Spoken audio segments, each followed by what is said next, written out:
जय हिंद। आज हम लोग बायोलॉजी का एक महत्वपूर्ण टॉपिक पे बात करते हैं, ब्लड, जिसको हिंदी से हम रक्त कहते हैं और उर्दू से हम लहू बोलते हैं। तो आज इसके बारे में हम बहुत अच्छे से बात करेंगे और हम ब्लड को 3 पार्ट्स में पढ़ाएंगे। पहला पार्ट जो हम पढ़ाएंगे ब्लड पढ़ाएंगे, दूसरा पार्ट जो हम पढ़ाएंगे ब्लड सर्कुलेटिंग पढ़ाएंगे और तीसरे पार्ट में हम ब्लड ग्रुप पढ़ाएंगे। जैसे आप लोग सुने होंगे कि किसी के पापा का जैसे ओ पॉजिटिव है, किसी की मम्मी के ओ नेगेटिव है, तो उनके बच्चे के होने वाले संभावना ब्लड ग्रुप के बारे में वो भी हम पार्ट 3 में चर्चा करेंगे। तो आज हम स्टार्ट करते हैं ब्लड। ठीक है, तो आज हम क्या पढ़ेंगे? ब्लड के बारे में। ठीक है, आज हम ब्लड के बारे में पूरा फुल डिस्कशन जानेंगे। तो ध्यान दीजिएगा, ब्लड ब्लड को अध्ययन करने वाले को हम सेरोलॉजी भी बोलते हैं या तो फिर हेमाटोलॉजी बोलते हैं। तो ध्यान रखिएगा, ठीक है। तो ब्लड एक प्राकृतिक कोलाइड है। ब्लड क्या है? एक प्राकृतिक कोलाइड है। ब्लड एक प्राकृतिक कोलाइड है। कोलाइड आप लोग नेचुरल कोलाइड, नेचुरल तो आप लोग जान ही रहे होंगे। कोलाइड आप लोग अभी इस तरह जान लीजिएगा, इसके बारे में हम गहरा चर्चा करेंगे कि यहाँ पे केमिस्ट्री में कोलाइड के बारे में। तो कोलाइड ये भी जानिएगा, जैसे जो भी चीज छागने के बाद जो ऊपर में कुछ छल्ला बच जाता होगा उसको हम कोलाइड बोलते हैं। जैसे हम एग्जाम्पल में लेते हैं मिल्क। मिल्क में क्या होता है? मिल्क को छाकते तो ऊपर वाला लस्सी जो अगर बच जाता है उसको क्या कहते हैं? कोलाइड। ठीक है, जैसे हम ब्लड को छानते हैं और ऊपर वाले को क्या कहते हैं? जो बच जाता है, कोलाइड। ठीक है, तो प्राकृतिक कोलाइड समझ गए। ठीक है, तो ब्लड एक प्राकृतिक कोलाइड है और ध्यान दीजिएगा ब्लड एक संयोजिक उत्तक है। ब्लड एक संयोजिक उत्तक है मतलब क्या कि कनेक्टिव टिश्यू पूरा हमारे शरीर में सर्कुलेट की तरह हमारा ब्लड सर्कुलेट होते रहता है, चारों ओर आते जाते रहता है। तो हमारा ब्लड क्या है? कनेक्टिव टिश्यू की तरह जुटा हुआ है। ठीक है, तो ब्लड क्या है? कनेक्टिव टिश्यू है। ठीक है, और ब्लड का पीएच मान 7.4 होता है। ब्लड का पीएच मान 7.4 होता है। ठीक है, मतलब क्या? क्षार, बेस। तो जान दीजिएगा बेस किसको कहते हैं? मतलब 7 से एबव, 7 से एबव जितने भी होते हैं उसको हम बेस बोलते हैं। ठीक है, हाँ, 7 से बिलो जितने भी होते हैं एसिड होते हैं, मतलब अम्ल। ठीक है, एसिड होते हैं अम्ल। तो पीएच कितना है? 7.4। तो समझ गए, बेस होता है। ठीक है, और मेल में ब्लड का मात्रा, मेल में ब्लड का मात्रा कितना पाया जाता है? 5.5 लीटर, 5.5 लीटर। ठीक है, और फीमेल में 5 लीटर। बिकॉज फीमेल में इसलिए कम पाया जाता है क्योंकि फीमेल में हीमोग्लोबिन कम पाया जाता है। इसी की वजह से मेल के कंपेरिजन में फीमेल में कम होता है, बिकॉज फीमेल में हीमोग्लोबिन कम होता है। ठीक है, और फिर हम बात करते हैं ब्लड का निर्माण कैसे होता है। जैसे एक हम लोग अंग में एक भ्रूण बच्चे, जैसे माँ के कोई पेट में है कोई बच्चे, माँ के गर्भ में कोई बच्चे, तो उसका ब्लड का निर्माण कहाँ पे हो रहा है? हम लोग का ब्लड का निर्माण कहाँ पे हो रहा है? तो ध्यान दीजिएगा, हम लोग का ब्लड का निर्माण बोन नैरो में होता है। कहाँ पे होता है? बोन नैरो में। ठीक है, हम लोग का बोन नैरो। जैसे आप लोग खाते होंगे मुर्गा मीट मछली जो भी खाते होंगे, तो ध्यान दीजिएगा जब भी आप हड्डी को खाइएगा तो हड्डी में उसके जाली के बीच जाली जैसा रहता है, बीच में वो जाली जैसा रहता है, नेट की जैसा। तो उसी से हम लोग का निर्माण ब्लड हम लोग का वही होता है। बच्चों लोगों का हड्डी तो रहता नहीं है, हड्डी अगर रहता भी तो बहुत ज़्यादा लचीलापन होता है, इलास्टिसिटी होता है, तो क्या होता है उसमें वो मुड़ जाता है। इसलिए बच्चों लोगों का कहाँ पे बनता है? भ्रूण में, मतलब पेट में। ठीक है, जो माँ के गर्भ में होती है उसी बच्चे का बनता है ब्लड पेट में, जो माँ के पेट में होता है। याद रखिएगा, ठीक है। पेट के बाहर आने के बाद अलग प्रोसेस होता है, बोन नैरो में बनने लगता है, बट जब तक माँ की पेट में रहती है, माँ की कोख में, तब तक लीवर में ही बनता है। ठीक है, तो हम लोग इतना आप लोग आते हैं, बहुत ही ईजी कॉन्सेप्ट है, बिना स्किप किए ही देखें, ध्यान से देखिएगा, सब समझ आ जाएगा। ठीक है, बिना स्किप किए ही पूरा देखिएगा। और ध्यान दीजिएगा ब्लड स्टोर कहाँ पे होता है? कोई कोई बोलता है हार्ट में होता है, बट ऐसा नहीं है। ब्लड हार्ट में स्टोर नहीं होता है, ब्लड हार्ट में स्टोर नहीं होता है, याद रखिए। ठीक है, ब्लड स्टोर स्प्लीन में होता है। स्प्लीन कहाँ पे होता है? स्प्लीन। ठीक है, ब्लड स्टोर स्प्लीन में। तो आप लोग जानते हैं स्प्लीन, जैसे पिलिया नाम सुनेंगे। पिलिया एक स्टोमैक, मतलब हमारे पेट के बगल साइड रहता है। ठीक है, हमारे पिलिया हिंदी से कहते हैं, तो स्प्लीन पिलिया में। ठीक है, कहाँ पे ब्लड हम लोग का स्टोर होता है? स्प्लीन में। और ध्यान दीजिएगा, जैसे जो कब्र में होते हैं, मतलब कोई मरे हुए व्यक्ति, उसका ब्लड कहाँ पे? उसको ग्रेवल आर्ट में रहते हैं, मतलब उसका भी स्प्लीन में ही जमा होता है। ये भी याद रखिएगा, कहाँ पे होता है? स्प्लीन में। तो स्प्लीन को ब्लड बैंक भी कहते हैं और ग्रेवल यार्ड भी बोलते हैं, मतलब कब्र। ग्रेवल यार्ड मतलब कब्र, और कहाँ पे? मरे हुए व्यक्ति का भी स्प्लीन में ही होता है। ठीक है, और कोलेस्ट्रॉल, कोलेस्ट्रॉल ध्यान दीजिए, कोलेस्ट्रॉल एक बहुत घातक बीमारी भी है। कोलेस्ट्रॉल बहुत एक घातक बीमारी है, इसके बारे में हम लोग तो बात पूरा अच्छे से करेंगे कि कहाँ पे कोलेस्ट्रॉल, लगभग हम बायोलॉजी का जब हम स्टोमक मतलब पूरा शरीर के बारे में पढ़ाएंगे तो कोलेस्ट्रॉल। ध्यान दीजिए, कोलेस्ट्रॉल किसको बोलते हैं? ठीक है, आप लोग समझिए, आपको न्यूट्रिशन का चैप्टर पढ़ाएंगे उस वक्त हम 3 तरह बताएंगे, कार्बोहाइड्रेट, प्रोटीन, और तीसरा बताएंगे हम फैट। ठीक है, तो फैट में जो भी होता है, जो भी एग्जाम्पल फैट का लिया जाता है उसमें सारा कोलेस्ट्रॉल होता है। ठीक है, कोलेस्ट्रॉल होता है। ठीक है, कोलेस्ट्रॉल मतलब कि जो भी हमारा तरल पदार्थ, जो भी हमारा लिक्विड हो, मतलब तेल से जो भी चीज़ बनाओ, जैसे हो गया काजू हो गया, घी हो गया, तेल का सामान जितना भी हो कोलेस्ट्रॉल है। तो कोलेस्ट्रॉल से कैसे, कोलेस्ट्रॉल का इनके सबसे ज़्यादा क्या होता है पता है? सबसे ज़्यादा हार्ट अटैक होता है कोलेस्ट्रॉल। मतलब क्या होता है? हार्ट में मांस बढ़ जाता है, तो हार्ट को पंपिंग करने में समय, मतलब धीरे धीरे उसको कमजोर कर देता है, हार्ट को कमजोर कर देता है, जिसके कारण हार्ट अच्छे से धड़कन नहीं पाता है, हार्ट नहीं बीट नहीं कर पाता। ठीक है, तो उसी के कारण कोलेस्ट्रॉल वहाँ जमा हो जाने के कारण हार्ट अटैक आ जाता है। ठीक है, अब हीमोग्लोबिन की बात करते हैं, मतलब आप समझ गए ब्लड स्टोर कहाँ पे होता है? स्प्लीन में। कब्र व्यक्ति का भी स्प्लीन में। कोलेस्ट्रॉल ब्लड में 200 ग्राम पर डेसीलीटर। ठीक है, ब्लड में कोलेस्ट्रॉल कितना पाया जाता है 200 ग्राम पर डेसीलीटर। आपको ये नहीं पूछेगा, बट एग्जाम में यूनिट में पूछता है, ठीक है। तो एग्जाम में यूनिट में पूछेगा। हीमोग्लोबिन भी दें, हम लोग मेल के शरीर में हीमोग्लोबिन 14 ग्राम पर डेसीलीटर पाया था, और फीमेल में 13 ग्राम पर डेसीलीटर, ठीक है। इसमें 14 और फीमेल में 13, ठीक है। और हम लोग इसको एच भी शॉर्ट से कहते हैं, क्या कहते हैं, एच बी, ठीक है, एच बी देखिएगा। और इसको हम लोग, इसमें ज़्यादा एफ होता है, मतलब आयरन, इसमें सबसे ज़्यादा क्या होता है, एफ मतलब आयरन होता है। देखिएगा, सुनिएगा आप लोग कि फीमेल के कंपेरिजन में अगर मेल को मारे तो मेल को कम चोट लगता है, फीमेल के कंपेरिजन। रही फीमेल को हम लोग मार देंगे धीरे से तो वो बहुत ज़्यादा चिल्ला उठेगी, बट मेल में उतना कम चोट लगता है, बिकॉज मेल में आयरन का मात्रा ज़्यादा होता है फीमेल के कंपेरिजन में, ठीक है। फीमेल में 13 ग्राम पर डेसीलीटर, मेल में 14 ग्राम पर डेसीलीटर, ठीक है। और रक्त परिसंचरण की खोज, रक्त परिसंचरण मतलब बॉडी पूरा ब्लड सर्कुलेटिंग सिस्टम की खोज किसने की थी, विलियम हार्वे ने, ठीक है। विलियम हार्वे, क्या कहते हैं, विलियम हार्वे। और हम बात करते हैं आज छोटा सा ब्लड का कार्य, ब्लड का वर्क के बारे में। ब्लड का वर्क क्या है, तो ध्यान दीजिएगा, ताप को नियंत्रित करता है, ताप को नियंत्रण करता है, ठीक है। मतलब ताप को नियंत्रण मतलब टेम्परेचर को नियंत्रण करता है। ध्यान दीजिएगा, हम आप लोग को बताएं कि अगर इस तरह हाथ रगड़िएगा तो थोड़ा गर्म रहेगा, किसके कंपेरिजन में, आप छोड़ दीजिएगा तो धीरे धीरे उसमें ठंडा लगने लगेगा। बट ये रगड़ते रहिए तो ताप नियंत्रण मतलब जो भी चीज़ हो और वो बार बार सर्कुलेट होते रहे तो क्या होता है, टेम्परेचर को पूरा एकदम कंसंट्रेट रखता है, मतलब ताप को नियंत्रण रखता है। तो ये किसने कहा था, विलियम हार्वे ने, ठीक है।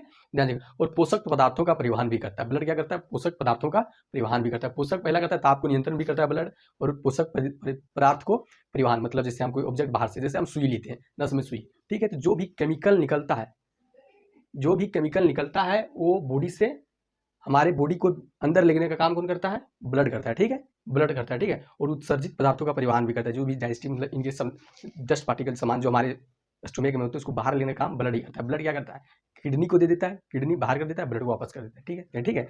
तो ध्यान दीजिएगा, ब्लड मिक्सिंग है, ठीक है। वो किसी दो पार्टिकल से बना है, देखने से नहीं लगता कि बट कि दो पार्टिकल से बना है, बट क्या होता है, दो पार्टिकल से बना है। जिस तरह शरबत में क्या होता है, शरबत में पानी ऊपर से चीनी डाल देते हैं, तो चीनी क्या रहता है, हमारा हार्ड सब्सटेंस होता है, सॉलिड रहता है, बट उसको पानी में देते हैं वो मिक्सिंग रहता है। ठीक उसी प्रकार ब्लड होता है, ठीक है। तो ब्लड में क्या होता है, ब्लड में एक प्लाज्मा पाया जाता है, एक क्रॉप्सूल पाया जाता है, मतलब रुधिरीकरण, ठीक है। रुधिराणु क्या होता है, रुधिराणु, ठीक है। तो उसके बारे में, तो उसी तरह जिस तरह चाय में क्या होता है, चाय पे चाय पत्ती दिया जाता है, चीनी दिया जाता है, तो दो प्रकार से बनता है, मतलब मिक्सिंग से मिक्सचर रहता है। तो ठीक उसी प्रकार ब्लड भी मिक्सचर रहता है, ठीक है।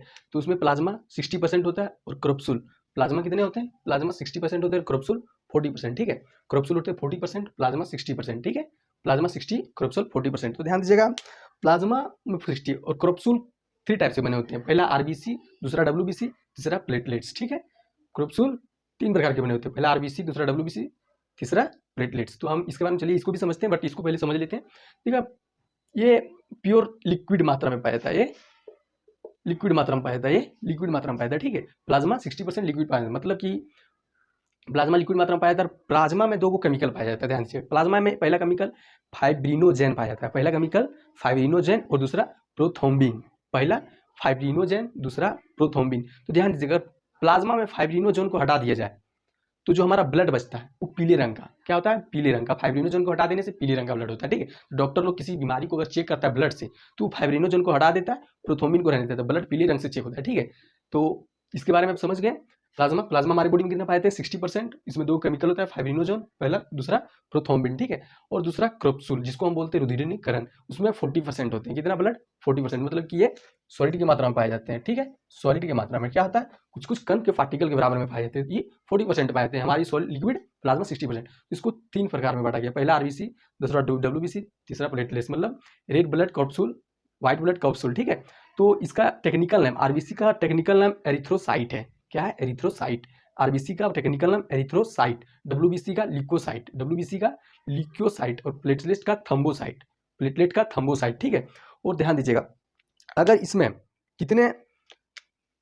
कितने सेल पाए जाते हैं, कितने सेल, इसमें कितने सेल, तो ध्यान दीजिए, इसमें 50 लाख, आरबीसी में कितने पाए जाते हैं, 50 लाख, ठीक है। 50 लाख सेल पाए जाते हैं, डब्ल्यूबीसी में 10,000 और प्लेटलेट्स में 2 लाख, ठीक है। ध्यान मतलब क्या, इसमें 90% अकेले मेरे हिसाब से पाया जाता है, और ये दोनों मिला के 10%, मतलब कि अगर इसको मिलियन में बोले तो 5 मिलियन में। लड़कों लोग को एग्जाम में पूछ दिया था 5 मिलियन एग्जाम्पल में दे देता है तो दिक्कत होता है, तो 5 मिलियन पाया जाता है, ठीक है। और इसका जीवन काल, आरबीसी का जीवन काल 12 दिन रहता है, डब्ल्यूबीसी का जीवन काल 4 दिन रहता है, और प्लेटलेट्स का जीवन काल 7 डेज तक रहता है, ठीक है। तो ध्यान दीजिएगा, आरबीसी का 12, डब्ल्यूबीसी का 4 और प्लेटलेट्स का 7। तो आप लोगों को इससे पहले कि ध्यान दीजिए, आप लोग ये समझ गए हैं ना, प्लाज्मा, क्रॉप्सूल। तो लड़कों लोगों को क्या होता है कि एग्जाम्पल में, अगर एग्जाम में पूछा जाता है तो पूछा जाता है कि रुधिराणु में ब्लड की मात्रा कितने पाए जाते हैं। तो फिर इस तरह एग्जाम्पल में तो लड़का लोग रुधिराणु को गलत समझ लेते हैं, प्लाज्मा, कहीं प्लाज्मा का हिंदी निजाम सुनते हैं तो गलत मार, एग्जाम में सही से और सही लगाइएगा, इसको याद रखिएगा, ठीक है।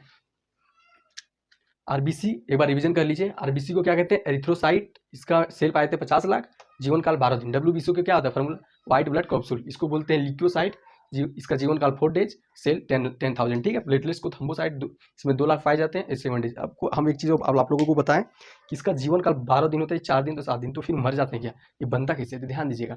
ये फिर जिस तरह चाय देखेंगे, चाय से अगर चाय पत्ती उसको गड़बड़ाने लगती, ज़्यादा हो जाता है, तो जिस तरह निकाल दिया जाता है चाय पत्ती को छान के, ठीक उसी प्रकार प्लाज्मा, ये प्लाज्मा कहता है कि हम तो अभी भी 60% बचा हुआ है, ये सब मर गया था, 60% ये भी जिंदा रहता है। तो ये क्या होता है, छान के निकल जाता है, बोन नैरो के बराबर, बोन नैरो से, ठीक है। बोन नैरो में नेट क्या क्या होता है, नेट हमारे क्या बताए थे हम आप लोग को बेसिक में, जब हम लोग का ब्लड का निर्माण होता है बोन नैरो में, मतलब मज्जा में, ठीक है। तो वहाँ से वो निकल जाता है पूरा ये सब बनाते हुए, ठीक है। तो आप लोग बेसिक पार्ट ये भी समझ गए, ठीक है। चलिए, इससे पहले हम लोग बात कर चुके थे आरबीसी डब्ल्यूबीसी प्लेटलेट्स का, कुछ डिफरेंस समथिंग देख चुके थे।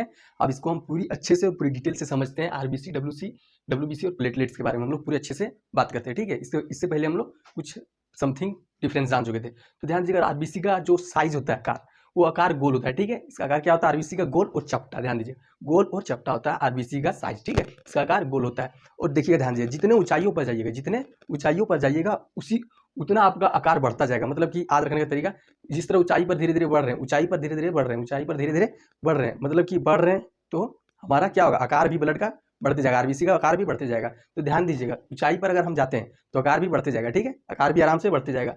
और इसमें लाइजोजोम नहीं होते हैं, मतलब कि आप लोग समझिएगा, ध्यान दीजिएगा, लाइजोजोम क्या होता है, लाइजोजोम नहीं होते, मतलब कि कोई भी चीज़ हमारा डेड हो गया है, मर गया हमारे बॉडी के अंदर, उसको खाने का काम कौन करता है, लाइजोजोम। तो लाइजोजोम अगर नहीं है तो इस कहाँ पे भी जाएगा, ध्यान दीजिएगा, हम बताए थे स्प्लीन, मतलब कब्र, स्प्लीन जो पेट के बगल में, स्प्लीन के बारे में बताए थे। तो लाइजोजोम वहीं पे चला जाता है, लाइजोजोम वहीं पे चला जाता है, मतलब कि हमारी बॉडी को कोई नो इफेक्ट पड़ता है, स्प्लीन में चला जाता है, ठीक है, कब्र में ही चला जाता है। हम बात कर चुके थे इसके बारे में, ठीक है। तो लाइजोजोम नहीं पाया था। और हमारा आरबीसी में केंद्रक नहीं होता है, आरबीसी में लाइजोजोम नहीं होता है, लाइजोजोम नहीं होता मतलब कहाँ पे चला जाता है, स्प्लीन में, मतलब कब्र, ग्रेवल आर्ट, ठीक है। और केंद्रक भी नहीं होता है, मतलब आप लोग समझिएगा कि केंद्रक में क्या होता है, केंद्रक में डीएनए और आरएनए पाया जाता है, मतलब कि अपने माता पिता का है या नहीं, किससे पता लगाया जा सकता है, ठीक है। तो केंद्रक में ये डीएनए और आरएनए, तो आरबीसी से हम लोग पता नहीं लगा सकते किसी का भी डीएनए, आरबीसी, बिकॉज आरबीसी में केंद्रक नहीं पाया जाता है, समझे, केंद्रक आरबीसी में नहीं पाया जाता है, नहीं पाया तो हम लोग डीएनए और आरएनए भी पता नहीं कर सकते। इससे पहले कि हम लोग थूक हो गया, बाल हो गया, नाखून हो गया, इससे हम लोग पता लगा सकते हैं कि डीएनए और आरएनए,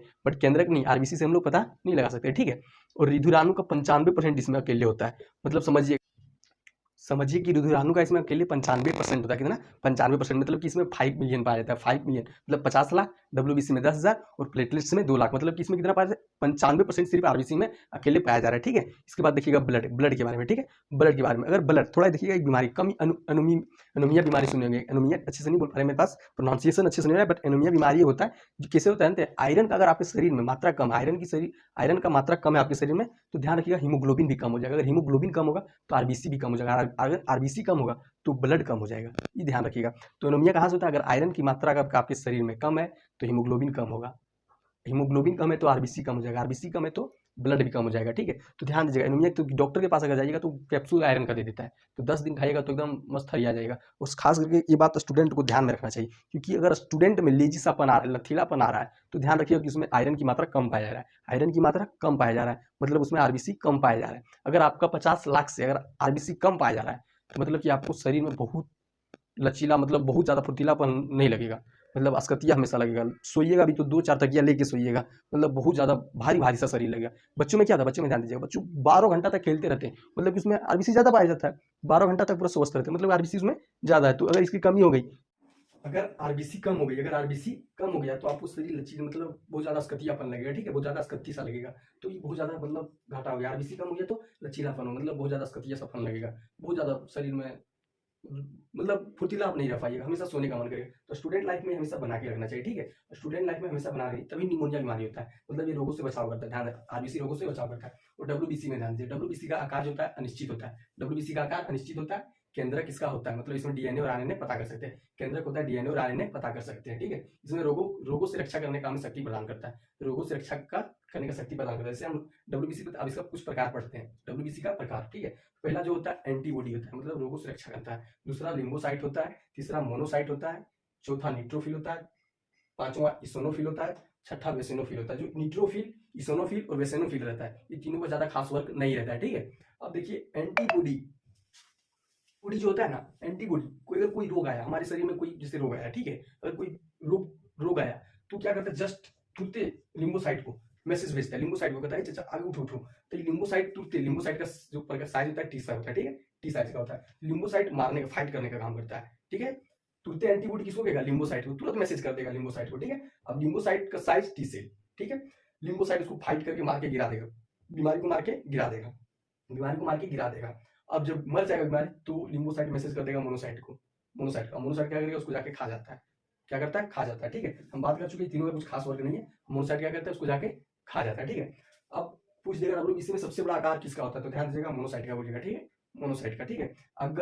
अगर शरीर में अगर HIV जैसा नामक और कैंसर जैसा नामक बीमारी अगर आ गया तो ये लिम्फोसाइट ही मर जाता है, क्या होता है, लिम्फोसाइट ही मर जाता है। लिम्फोसाइट मर जाता है ना, तो एंटीबॉडी सिर्फ आगे को मैसेज भेजते रहता है, बट उसका कोई उठने का कोई चांस ही नहीं रहता है, कोई चांस नहीं, तो लिम्फोसाइट मर जाता है इसमें, ठीक है। अब प्लेटलेट्स का बात करते हैं। प्लेटलेट्स का आकार उत्तर लेंस ज्यादा होता है, ठीक है, मतलब कि ऐसा होता है, ठीक है, ऐसा साइज होता है, उसका केंद्रक नहीं होता है, शक्ति प्रदान करने का काम करता है, इसमें 2 लाख पाया जाता है, ठीक है। तो जिसमें प्लेटलेट्स ठीक रहेगा ना, प्लेटलेट्स जिसमें ठीक रहेगा, जिस स्टूडेंट में बहुत पढ़ेगा, बहुत, मतलब उसको थकान महसूस नहीं होगा। मेरे स्कूल में एक दोस्त थे बबन कुमार, बबन हम लोग बोलते थे, तो 6 बजे जो सुबह पढ़ने बैठता था वो 1 बजे तक पढ़ता था, तो उसमें क्या था, प्लेटलेट्स का मात्रा ज्यादा पाया जाता था, प्लेटलेट्स का मात्रा ज्यादा पाया जाता था, ठीक है। अगर आपको डेंगू बीमारी हो गया, ठीक है, अगर डेंगू बीमारी हो गया तो गिलो एलोवेरा खा सकते हैं, ठीक हो जाएगा, कोई दिक्कत आपको नहीं होगा, मतलब रामदेव बाबा की दुकान पे मिलते हैं। अगर प्लेटलेट्स की कमी हो गई आपके शरीर में तो बकरी का दूध पीजिए, ठीक हो जाएगा, या तो फिर फल फूल खाइए, ठीक हो जाएगा, या तो फिर पपीता का जो पत्ता होता है ना, उसको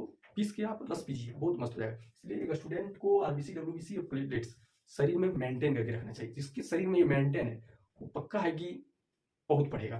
मतलब हमको पूछता है भी ना हम कैसे पढ़े, तो हम सबसे पहले कहते हैं कि डॉक्टर से सब सलाह लो, 1 महीना तक डोज लो, कम है तो तब आओ मेरे पास, तब उसका एक कमाल रहता है, ठीक है। विश्वास होगा कि आई ऑफ की सब पूरा समझ गए होंगे पार्ट 1 ब्लड के बारे में। Okay, thank you.